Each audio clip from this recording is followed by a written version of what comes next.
Hello विद्यार्थी मित्रांनो, मी शेख अब्दुल गनी. स्वागत आहे माझ्या एजिस करिअर अकॅडमी यूट्यूब प्लॅटफॉर्मवरती. आज दुपारी 4 वाजता माननीय निवडणूक आयोग, राज्य निवडणूक आयोग यांची बैठक झाली. त्यामध्ये आचारसंहिता आज लागू झाली मित्रांनो, स्थानिक स्वराज्य संस्थेच्या संदर्भामध्ये. तर याचा परिणाम आपल्या शिक्षक भरतीवर होईल का? येणाऱ्या भरती असेल, TET परीक्षा असेल किंवा इतर तत्सम परीक्षा आहेत, रजिस्ट्रेशन प्रोसेस आहे, जागेच्या संदर्भामध्ये आहे, या सर्व विविध प्रश्न तुम्हाला हे गोंधळ निर्माण झाला असा अचानकच काय झालं आहे. तर मित्रांनो, या संदर्भात मी या व्हिडिओच्या माध्यमातून मी तुम्हाला माहिती देण्याचा प्रयत्न करतो आहे. जो कोणी नवीन असेल चॅनलला सबस्क्राईब करा, जेणेकरून तुम्हाला नवीन माहितीतून ऑथेंटिक मी देण्याचा प्रयत्न करेन मित्रांनो. तर ह्या व्हिडिओमध्ये तुम्हाला मी आचारसंहितेच्या संदर्भातली माहिती आहे आणि पुणे मावळ कक्षातली सद्यस्थिती, इतर जागाचा संदर्भ, या सर्व मी क्लिअर करण्याचा प्रयत्न करतो मित्रांनो. आचारसंहितामध्ये काही गोष्टी क्लिअर करणं गरजेचं वाटतं. आचारसंहिता ही आदर्श आचारसंहिता असते. राज्यामध्ये लागू झाल्याच्या नंतर राज्यातील इतर जे कामे असतात ते ठप्प पडतात. केंद्राचे हे चालू असतात, केंद्राचे सर्व ऑफिसेस सर्व चालू असतात. त्या गोष्टी सर्वांना तुम्हाला माहिती आहे. मी का तुम्हाला त्या डिटेल सांगणार नाही. महत्त्वाचा मुद्दा या आचारसंहितेमध्ये आपल्या शिक्षक भरतीला घेऊन हा मुद्दा मी तुम्हाला क्लिअर करतो आहे की मित्रांनो, आचारसंहितेमध्ये प्रोसेस बाय प्रोसेस जर इलेक्शन कमिशन किंवा निवडणूक आयोगानं जर विनंती केली, त्यांच्याकडनं जर काही परमिशन घेतल्या, तर त्या गोष्टी चालू असतात मित्रांनो. उदाहरणामध्ये मागच्या वेळेस लोकसभेची जेव्हा आचारसंहिता लागू होती त्यावेळेस शिक्षक भरतीला संदर्भामध्ये परमिशन घेतलेली होती शिक्षक भरतीच्या संदर्भामध्ये, परंतु शिक्षण आयुक्त कार्यालयातनं त्यावर निवांत काम होतं, त्यांनी काहीच काम केलेलं नाही आहे. आचारसंहितेमध्ये त्यांना परमिशन भेटूनसुद्धा त्यांनी शांत राहिले. त्याच्यामध्ये सर्व अधिकाऱ्यांची मानसिकता, या गोष्टी सर्व महत्त्वाच्या आहेतच. आचारसंहितामध्ये जर शिक्षक भरतीसाठी जर त्यांनी परमिशन घेतलेली असली तरीही जर अधिकारी लोक काम कशा करतात त्याच्यावरती डिपेंड आहे. त्यामुळं आचारसंहितेचा शिक्षक भरतीची होणारा परिणाम जरी आपण त्याच्याकडनं परमिशन घेतली शिक्षण आयुक्त म्हणजे निवडणूक विभागाकडनं, निवडणूक आयोगाकडनं, तरी अधिकारी त्याच्यावर वेळेवर काम करणं गरजेचं आहे. अन्यथा भरतीवर त्याचा परिणाम होतोच 100% मित्रांनो. दुसरा मुद्दा की रजिस्ट्रेशनच्या संदर्भामध्ये आचारसंहितेमध्येचा परिणाम होतो का? हा सरळ एकदम साधा प्रश्न आहे. तर त्याचा परिणाम होत नाही. ते कसं? कारण का रजिस्ट्रेशन ही प्रोसेस ही नोकरीसाठी नाही, आणि ही 17पासून जे पवित्र पोर्टल सुरू झालेलं आहे, माननीय शिक्षण मंत्री तावडे साहेबांनी सुरू केलेलं, त्या संदर्भामध्ये हे बाय प्रोसेस चालूच राहणार आहे. रजिस्ट्रेशन म्हणजे नोकरी नाही. पण हा एक क्लॉज असा निर्माण होतो, जर विरोधी पक्षाने जर याच्यावर आक्षेप घेतला की ही भरतीची एक प्रोसेस आहे, तुम्ही लालच दाखवण्यासाठी जी प्रोसेस आहे, प्रलोभन दाखवणारी एक प्रोसेस आहे, तर त्याच्यावर विचार करावा लागेल शिक्षण विभागाला. त्या संदर्भात कोणी रिस्क घेत नाही. त्यामुळे रजिस्ट्रेशनच्या संदर्भामध्ये आता तरी संदिग्धता आहे. त्यामुळे सांगता येत नाही नेमकं काय होणार आहे. त्यामुळे क्लिअर करतो, जर ह्याच्या अगोदर झालं असतं तर कोणती अडचणी आल्या नसत्या, परंतु कोणत्याही गोष्टीला विरोधी पक्षनेते हे अपोज करतच असतात. प्रचाराच्या बाबतीत असेल, आर्थिक उधळणीच्या बाबतीमध्ये असेल, तुम्हाला ते निवडणूक विभागातल्या सर्व गोष्टी माहितीच आहेत. त्यामुळं त्या गोष्टी न बोललेलं बरं. ठीक आहे. आता ह्या गोष्टी क्लिअर झाल्यानंतर ह्याच्या संदर्भामध्ये आपण काय करावं? आता या संदर्भामध्ये जागा जर आपल्याला जास्त आणायची असेल तर काय करावं लागेल, हा एक महत्त्वाचा मुद्दा आहे मित्रांनो. क्लस्टर योजना आहे, शाळा समूह योजना आहे, कंत्राटी शिक्षक भरती आहे. या आचारसंहितेमध्ये आपण काय करायचं तुम्हाला एक सांगतो आता काय करायचं. महत्त्वाचा मुद्दा असा आहे मित्रांनो की एखाद्या गावामध्ये जर शाळा समूह योजनेमुळं शिक्षक अतिरिक्त होत आहेत, त्यांना समायोजन करत आहेत, शाळा बंद करत आहेत, तर तिथं एकच मुद्दा आहे मित्रांनो, स्थानिक आमदार यांना पत्र व्यवहार करून, त्यांना विनंती करून, त्यांना भेटून ह्या याच्यामध्ये आपण ते करू शकतो. कसं आहे, त्यांना पत्र देऊ शकतो. कारण का त्यांना विधानसभेचे जेव्हा इलेक्शन्स असतात तेव्हा मत घेण्यासाठी त्यांना गावाकडे यावं लागतं. आपल्या गावात येतात, तर तेच तुम्ही त्यांना जाब विचारा की तुम्ही आमच्या गावातली शाळा बंद होती त्यावर तुमचं स्टँड काय आहे.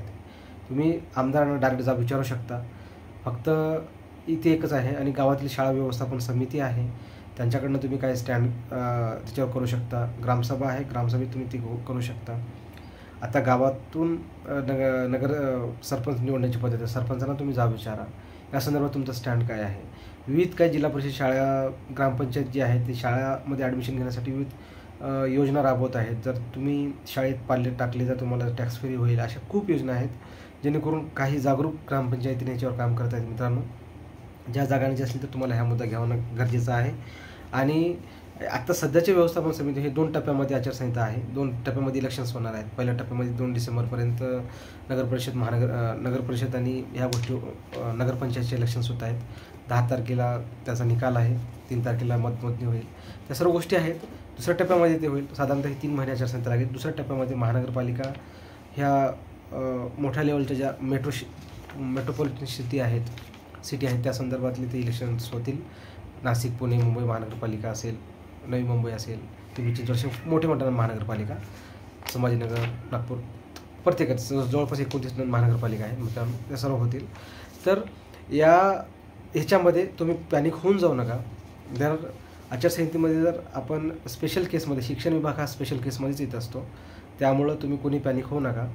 आणि जागा येतीलच मित्रांनो, जागा येतीलच. त्यासाठी आपण पाठपुरावा करणं गरजेचं आहे. मागच तुम्हाला व्हिडिओ सांगितले, नांदेडमध्ये जागा रिक्त आहेत, पुण्यामध्ये रिक्त आहेत, अशा वेगवेगळ्या काही जिल्ह्यामध्ये रिक्त आहेत, काही जिल्ह्यामध्ये अतिरिक्त आहेत. रिटायरमेंटचा आहे, संस्मानिता आहे. संस्मानिता तुम्हाला बोलणारच आहे. पुणे महाकक्षात काय सध्या चालू आहे ते, त्या संदर्भात तुम्हाला हे सांगणं गरजेचं वाटलं म्हणून मी सांगतो. त्यामुळे पॅनिक होऊ नका. येणारी TET वेळेनुसारच होईल, CTT वेळेनुसारच होईल. कारण CTT ही राज्याच्या आचारसंहितेला लागून असते, ती केंद्राची परीक्षा आहे मित्रांनो. त्यामुळे इतर जे परीक्षा तत्सम परीक्षा आहेत ज्या ऑलरेडी डिक्लेअर झालेल्या आहे, MPSC असो किंवा इतर परीक्षा, त्या वेळेवर होतील. निकाल लागेल, फक्त जॉईनिंग भेटत नाही मित्रांनो. हा प्रोसेस आहे. आणि आपल्या भरतीचा अजून काहीच कशात नसल्यामुळं पॅनिक होण्याची काही गरज नाही. रजिस्ट्रेशनला त्याची काडकाठी नाही आहे, पण विरोधी पक्षाने जर त्याचा आक्षेप घेतला तर काही होऊ शकतं, कारण ते एक भरतीचा एक पार्ट आहे. आता त्याच्यावर काय करतात त्याच्यावर डिपेंड आहे. त्यामुळं आपण आपल्या पद्धतीनं पाठपुरावा करणं गरजेचं आहे. जर काही झाल्या तर गोष्टी आपण जर विरोधी पक्ष त्याच्यावर हे जर काही आक्षेप घेतला तर आपण त्यांना पण जाब विचारू शकतो. त्यामुळे तेवढं काही विचार करण्याची गरज नाही आहे. त्यामुळं तुम्ही तुमच्या पद्धतीनं काम करत राहा, टेन्शन घेऊ नका. आणि येणारे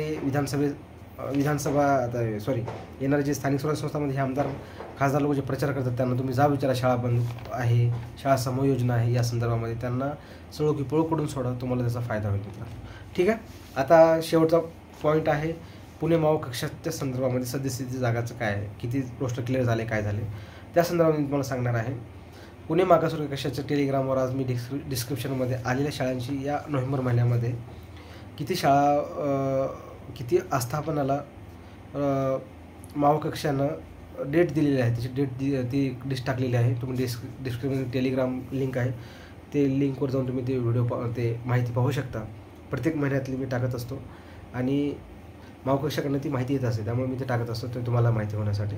आणि मित्रांनो, ह्याच्यामध्ये काही पुणे महानगरपालिका आहे, त्यांनी ते प्रस्ताव पाठवलेला होता. अजून त्याच्यामध्ये काही त्रुटी आलेल्या आहेत मित्रांनो, तो प्रस्ताव परत आलेला आहे. ठीक आहे. आणि सातारा सांगलीचे प्रस्ताव आलेले आहेत. आणि कोल्हापूरचं त्याने हे दिलेलं आहे. पुण्याचं अजून नाही आलेलं आहे. म्हणजे अजून त्यांनी एकदम थंड काम चालू आहे. जरी शिक्षण विभागाने त्यांना सांगितलेलं आहे तरी त्यांचं काम अजून चाललेलं नाही आहे मित्रांनो. पुणे जिल्हा परिषदचं रोस्टर अजून त्यांच्याकडे पोहोचलेलं नाही आहे. साताऱ्याचं तुम्हाला मी सांगितलं, आणि सांगली दोन्ही, आणि पुणे महानगरपालिकेचं मी तुम्हाला सांगितलं त्रुटी आल्या. आणि पिंपरी चिंचवड महानगरपालिकेचं त्यांना अहवाल, त्यांना सद्यस्थिती पोहोचलेली नाही मित्रांनो. त्यामुळं हे अशी एकंदरीत आहे. आणि सोलापूरमध्ये जागा अतिरिक्त असल्यामुळं त्याचं रोस्टरचं काही संबंधित नाही, त्यांना अजून ते रोस्टर बनवून पुण्यात पाठवावं लागणार आहे. काही प्रवर्गाच्या जागा तिथं अतिरिक्त आहेत, काही प्रवर्गाच्या जागा रिक्त आहेत, त्यामुळे तिथं क्लॅश निर्माण झालेला आहे. अशा आहे. त्यामुळे मागच्या वेळेस पण सोलापूरनं तेच हे केलेलं आहे, आत्ता पण तेच होत आहे. म्हणून पश्चिम महाराष्ट्रातले जागाच्या संदर्भात अजूनही पुन्हा अंधारात दिसते मित्रांनो. त्यामुळे याच्यावर पाठपुरावा करणं गरजेचं आहे. जास्त जागा आणण्यासाठी असेल तर प्रयत्न करावा लागेल, अन्यथा काही नाही. कारण का हे एवढे सुस्त आहेत की यांच्या मागे लागून रोस्टर तपासून घेण्यासाठी यांना विनंती करू शकतो. स्थानिक आमदारांचे प्रेशर यांच्यावर निर्माण करू शकतो, खासदारांचे प्रेशर निर्माण करू शकतो, तरच जागा येतील, अन्यथा जागा येणार नाहीत, कोण किती काही म्हणून. ठीक आहे. आणि आपण 75,000 स्वप्न बघितलं ते पूर्ण करायचं असेल तर प्रत्येक जिल्ह्यातून किमान 1000+ तरी जागा आल्या पाहिजे. महानगरपालिका सर्व पकडून वेगळ्या सोडून, तर त्या जागा कुठेतरी आपण पडू शकतो. आणि कंत्राटी शिक्षक भरतीला विरोध करणं गरजेचं आहे. शाळा समूह योजनेला विरोध करणं गरजेचं आहे, अन्यथा काही खरं नाही. त्यामुळं जे सत्य आहे ते आहे. आणि जास्तीत जास्त जागा आणायच्या असतील तर आपल्याला प्रयत्न करावा लागतील मित्रांनो. अशा पद्धतीनं रजिस्ट्रेशन आचारसंहितेचा परिणाम ह्या गोष्टी मी तुम्हाला सांगितल्या. कोणी पॅनिक होऊ नका. व्यवस्थापन समिती आहे, आमदारांचं प्रेशर तुम्ही निर्माण करू शकता. अशा पद्धतीनं मी तुम्हाला सांगणं गरजेचं वाटलं म्हणून तुम्हाला माहिती देण्याचा प्रयत्न केला. जो कोणी नवीन असेल त्यांच्यापर्यंत ही माहिती पोहोचवा, त्यांना सत्यस्थिती काय कळेलच. आणि नवीन असेल चॅनलला सबस्क्राईब करा, जेणेकरून तुम्हाला पुण्यातून ऑथेंटिक आणि सत्य माहिती देण्याचा मी प्रयत्न करेन मित्रांनो. ठीक आहे, धन्यवाद.